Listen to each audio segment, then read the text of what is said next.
Good morning, boys and girls. Today we're going to talk about measuring. On the table in front of me, I have some different pieces of ribbon. Each piece of ribbon is cut at a different length, and some of them have different texture. The piece with the owls is very silky and smooth as I rub my fingers across it. The pink piece has bumps that run down the length of the ribbon, and it's rough as I rub my finger across it. So we're going to look at our pieces of ribbon.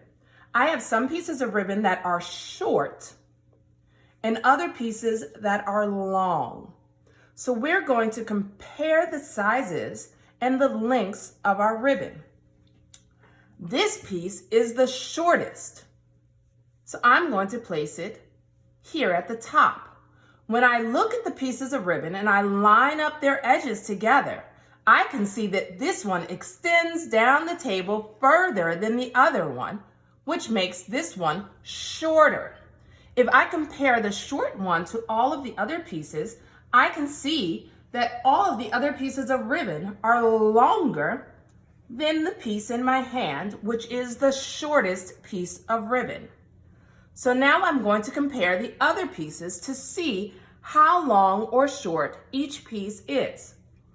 As I lay this piece next to the other ribbon, I see that there's more owls that run across the table than there are pieces of pink ribbon. So this one is the next shortest. Now I'm going to look again. Do you think this piece is longer or shorter than the piece in front of it? If I line them up together at the start, I see that the piece on the bottom is longer than the piece at the top. So I'm going to move this piece down to the bottom of the table. Now I have another piece of owl rhythm, which is silky to the touch, and I'm going to compare it again to the other piece.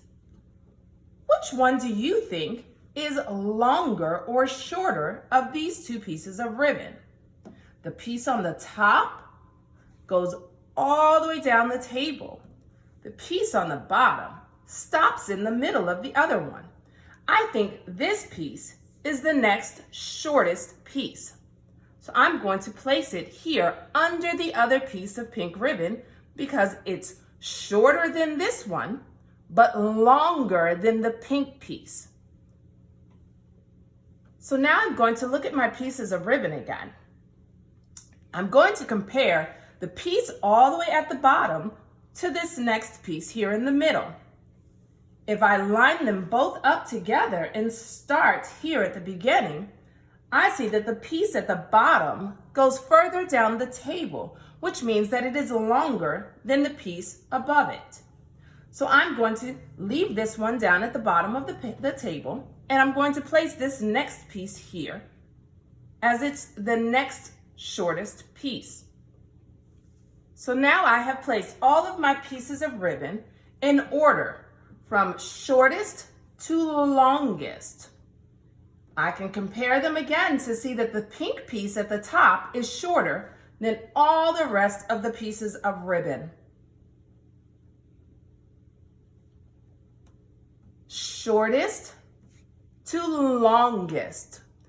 When you guys are at home with your parents, I want you to find different items to compare together and see which one is the shortest or the longest.